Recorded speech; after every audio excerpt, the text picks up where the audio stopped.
what to do. That's the time when I really need the guidance.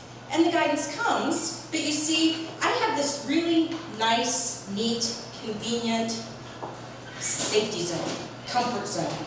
And so often, the advice that comes is way over there somewhere, way outside my comfort zone.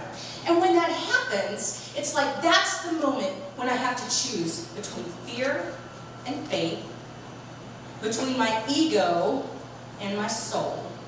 And quite frankly, my ego's kind of an asshole too, and starts throwing mud at the guidance, right? Here, I'm happy as a pig in mud in this little comfort zone, and it's the idea of going out there that feels really scary, right? So the ego starts throwing the mud, starts getting into the mud wrestling fight. The soul's over here. She's a lover, not a fighter, right? She's dodging the mud like a ninja, saying, oh, come on, it'll be fun, come play. And I have to make the decision, who do I follow? Now, over life, I've made both choices. I've been more than happy to let fear run the show, bury myself in the muck, and try to stay safe in this little comfort zone.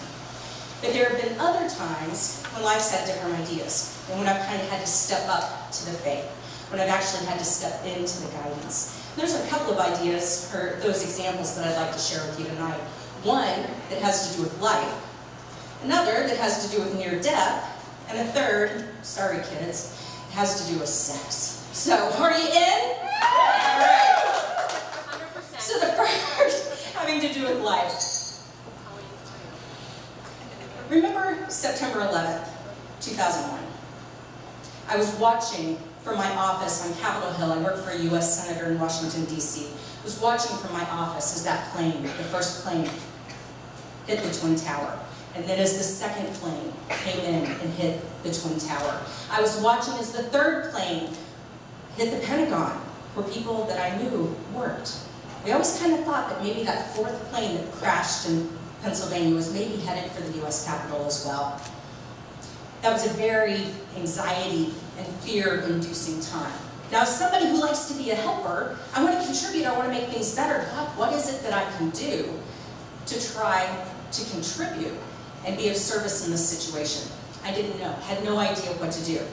I wasn't even on a spiritual journey yet, right? But I knew to at least ask. So I went to my journal and I'm asking, and I get incredibly clear guidance for the first time in my life. I'm like, so, am I supposed to join the military? No. Am I supposed to go run a Red Cross somewhere? No. What do I do? The guidance was very clear. Bring another good citizen into this world. What? What? Bring another good citizen into this world. Now you have to understand, I was 29 years old on a career path. The last thing on my mind was becoming a mom. I had sworn that off. My upbringing, at least by one side of my family, was kind of a train wreck, and I didn't want to recreate that in a family situation with someone else. That was not in the cards. Comfort zone, this guidance, way over here. Start the mudslinging, right? April 10th, 2003, my daughter was born. I looked down at this little squishy face. She looks like my grandpa, right? When she comes out, this little squishy face. And I realized for the first time that I had no idea the human heart had the capacity to hold this much love. Had no idea.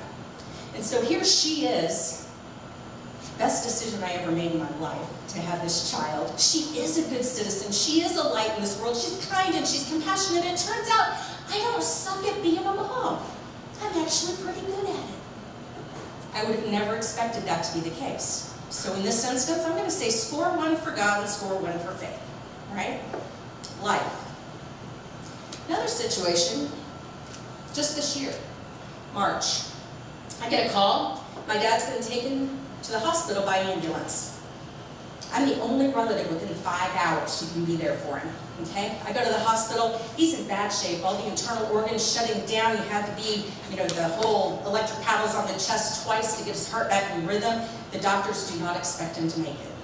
A case of acute pancreatitis brought on by drinking apparently half a gallon of vodka a day for God knows how long, okay? It does not look good. I have no idea what to do. No idea. Again, I'm like, dude, help me out here, right? I don't know what to do. And all I hear is you will. Follow and trust. Okay. So, I'm standing at the head of Dad's bed at one point. The entire bed is surrounded by medical professionals. Doctors, nurses, they're all saying, Lisa, we've got to transfer your dad to a hospital about an hour and a half away. Every single thing in my body, everything in my body at that moment knew if you put him on an ambulance, he's going to die. He will die in transport.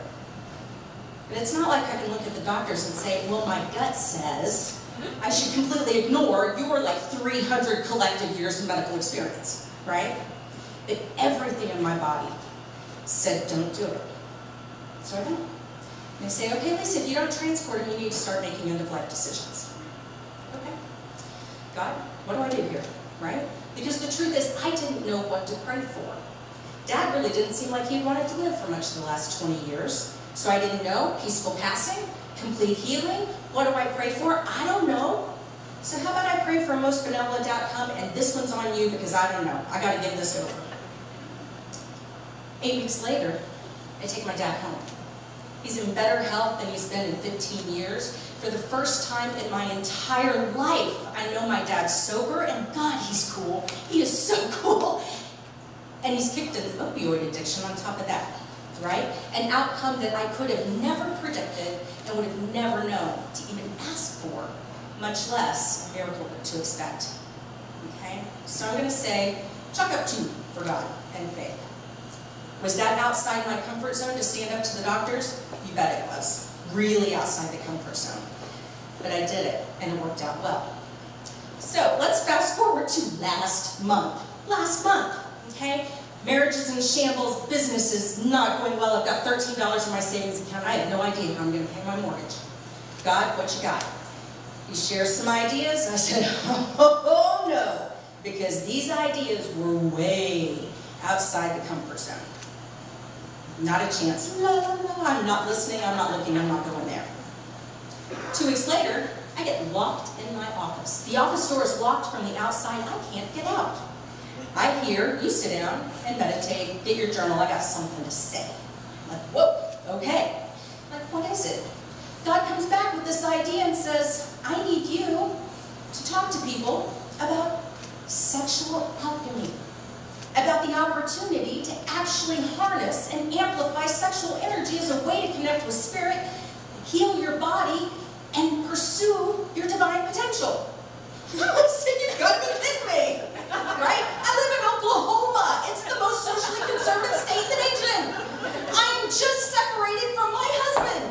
I hear, you're a do-it-yourself kind of girl. This shouldn't be a problem. At which point I say, look, home improvement is one thing. And the message I get back is, if the body is actually a temple, just think of it as a rewiring project. That's all it is. This is what I want you to share. So what do? I talk to my tribe, right? People who won't sling mud, but will actually support, thank you. And then I decide I'm going to go to Canada and talk about it there, because y'all I hear are nice, and it's too cold here for mud, all right? So I'm going to start here. But now I'm in a situation where, honestly, the fear is real. The opportunity is real. My soul is over here. She's done with the little happy dance, come on. And now she's like, woo, girl, let's go, right? And I'm thinking, I want some of that. But the fear is still real. I don't know what I'm going to do. I think it's shown that in life, in near death, when I put my trust and my faith in the guidance I receive and the possibility, it works out really well.